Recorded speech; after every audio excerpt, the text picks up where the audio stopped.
What is going on, everyone? My name is Kenny and today I'm back with another reaction video. Today I'm going to be reacting to 3 true disturbing Christmas horror stories volume 2.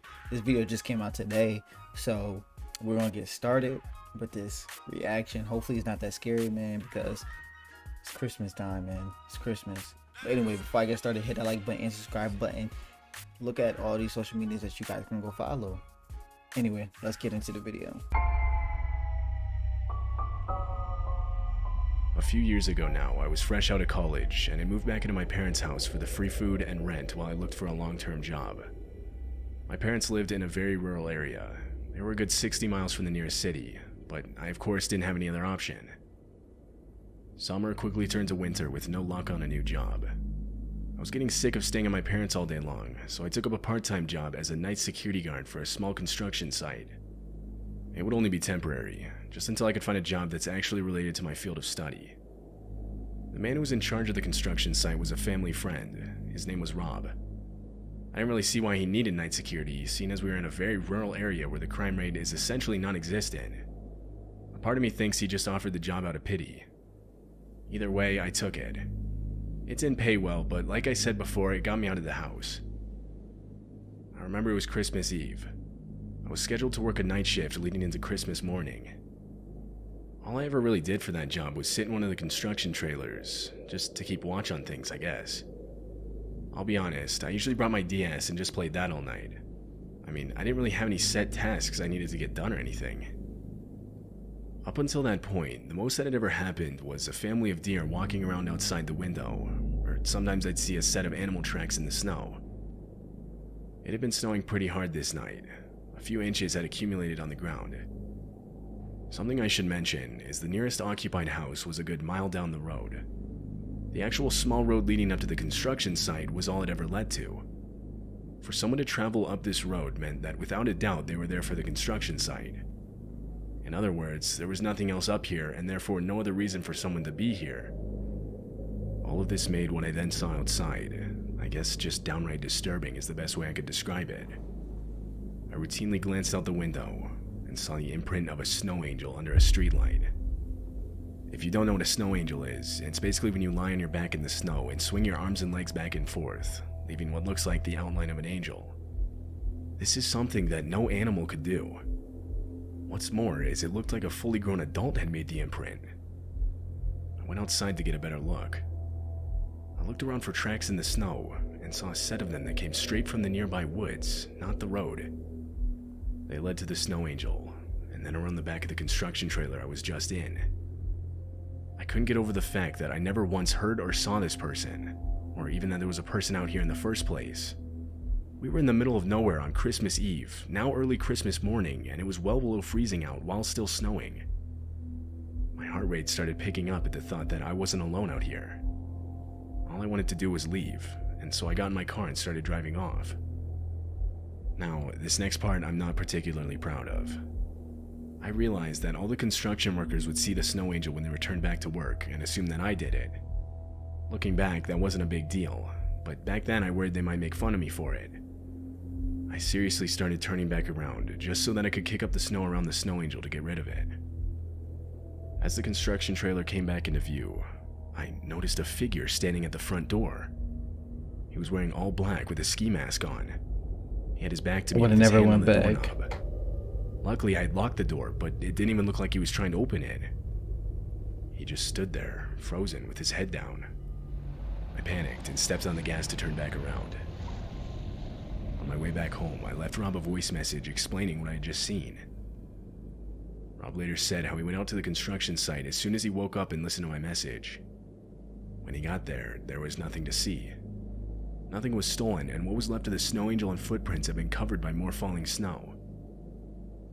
Rob thought the guy was trying to rob the place, thinking no one would be there on Christmas Eve. And when he saw that I was there, he made a snow angel to try and scare me off.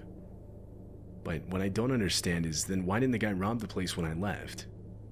I also just don't understand why his footprints came from the forest. It's possible it wasn't an attempted robbery, and rather some guy who wasn't right in the head just happened to stumble across the construction site. I would have never went back. That marked the last shift I ever worked as a security guard. Why would he go back anyway? Like, This happened a few years ago on Christmas Eve.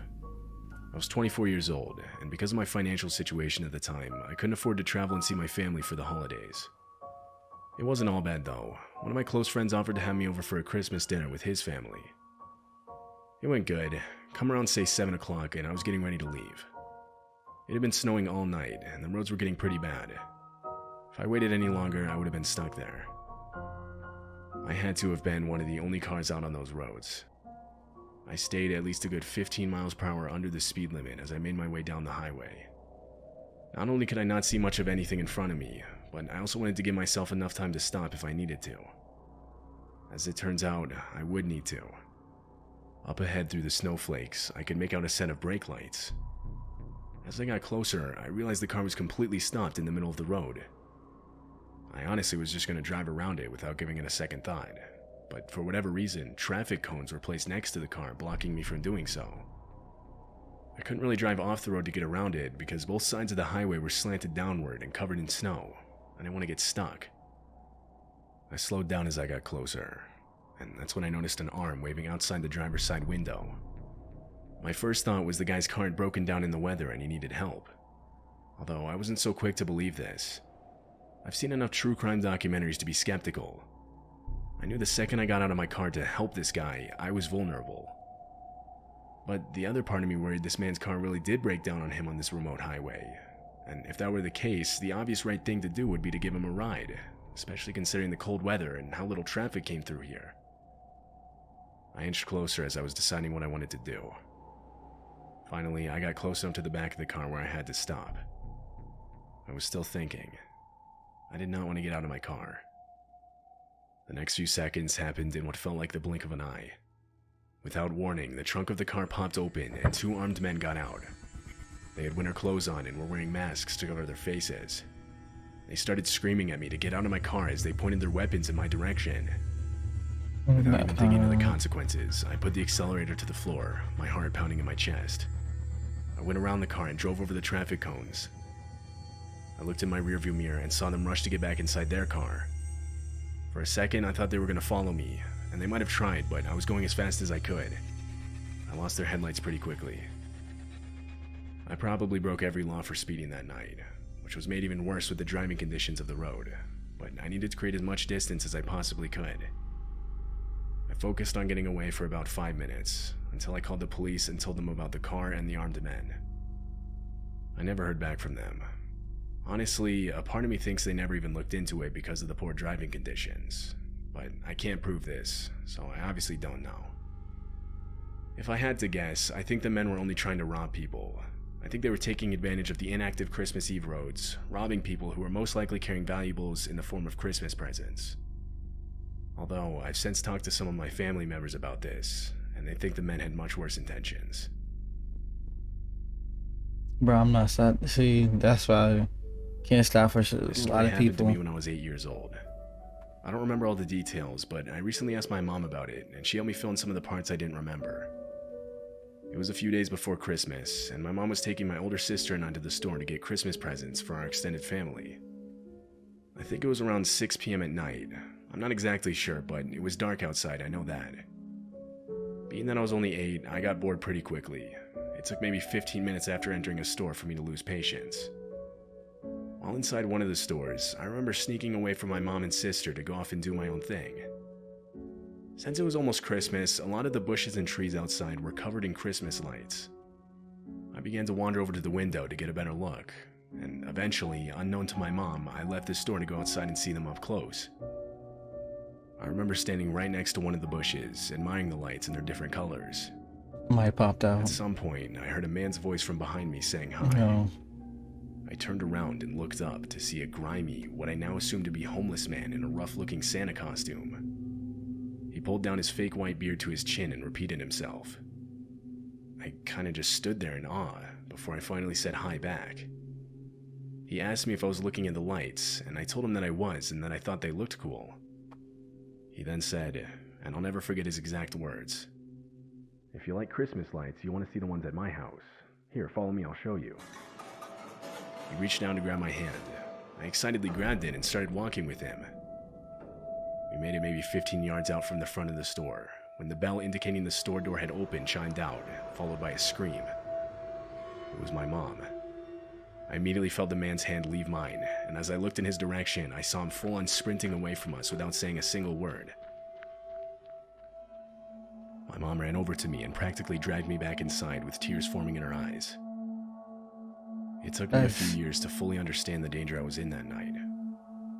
My family still talks about it a lot. I don't like to, but every once in a while I think about it myself. Particularly how close I was to having my life completely changed or even ended in that moment. If my mom didn't notice I was missing when she did, I likely wouldn't be here today. Bro, that's crazy. That's why you always gotta be careful, bro. That's wild.